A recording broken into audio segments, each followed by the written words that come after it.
Ma question s'adresse à Monsieur le ministre de l'Europe et des Affaires étrangères. Monsieur le ministre, la Charte sociale européenne est un traité du Conseil de l'Europe qui garantit les droits économiques, sociaux et culturels. Or, la France, depuis 1961, n'a pas appliqué la Charte aux territoires dits d'outre-mer.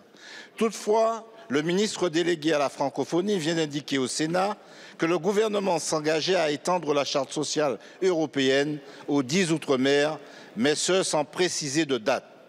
Cette annonce intervient une semaine après le rejet judiciaire d'un recours porté par des associations antillaises devant le Comité européen des droits sociaux. Le flou demeure et fait perdurer un véritable vide juridique insupportable. Nous ne pouvons que dénoncer, après plus de 60 années de rupture d'égalité inacceptable, cette différence de traitement entre les populations selon qu'elles résident en France dite hexagonale ou dans les autres territoires. Cette situation est d'autant plus inacceptable que l'effectivité des droits économiques et sociaux dans les territoires dits ultramarins ne cesse de se dégrader. En effet, le taux de mortalité infantile est par exemple de 8,9% à Mayotte, 8,1% en Guadeloupe contre 3,7% au niveau de la France dite métropolitaine. Alors qu'en France dite hexagonale, 56% des eaux douces sont de bonne qualité, seuls 12% le sont en Guyane, 23% en Guadeloupe et 42% en Martinique.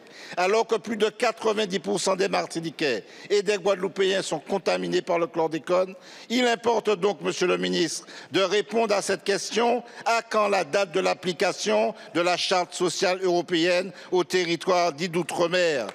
Il est vrai que des engagements de principe ont été pris hier devant le Sénat, mais nous demandons un calendrier précis de cette mise en application effective pour ne pas aller chercher après l'Azerbaïdjan afin d'expliquer les expressions de notre colère légitime. Merci. Merci, monsieur le député. La parole est à Jean-Noël Barrot, ministre de l'Europe et des Affaires étrangères. Merci Madame la Présidente, Mesdames et Messieurs les députés, Monsieur le député, la République est une et indivisible et les territoires ultramarins en sont membres à part entière, qu'ils soient dans l'océan Indien, dans le Pacifique ou même dans l'Atlantique Nord. Et c'est la raison pour laquelle cette différence de traitement que vous avez évoquée devait être corrigé. Je le rappelle, le Conseil de l'Europe a été créé en 1949. Nous en avons fêté le 75e anniversaire en 2024. Il a la charge du respect pour les pays qui en sont membres des droits humains et de la démocratie. C'est dans ce sens qu'en 1961, pour compléter la Convention européenne des droits de l'homme, a été rédigée la charte sociale qui, dès les origines, a été signée par la France, mais qui excluait pour son application les territoires d'outre-mer.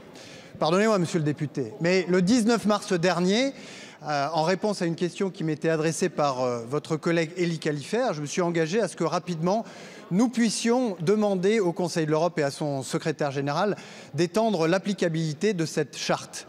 Hier, Thani Mohamed Sohaili, le ministre délégué chargé des partenariats internationaux, a annoncé que d'ici la fin du mois d'avril, je saisirai le secrétaire général du Conseil de l'Europe pour étendre l'applicabilité de cette charte sociale qui traite des questions d'éducation, des questions de logement et des questions de santé à l'ensemble de nos territoires ultramarins, ce qui permettra à cette différence de traitement d'être définitivement réglée. Enfin, je vous invite, monsieur le député, lorsque vous avez un sujet qui suscite votre indignation ou votre colère, à les exprimer ici dans l'hémicycle de la République, dans l'hémicycle de l'Assemblée nationale, plutôt que de laisser des pays comme l'Azerbaïdjan les dévoyer au service de causes qui ne sont pas celles des territoires ultramarins, ne sont pas celles de la République, mais qui sont instrumentalisées.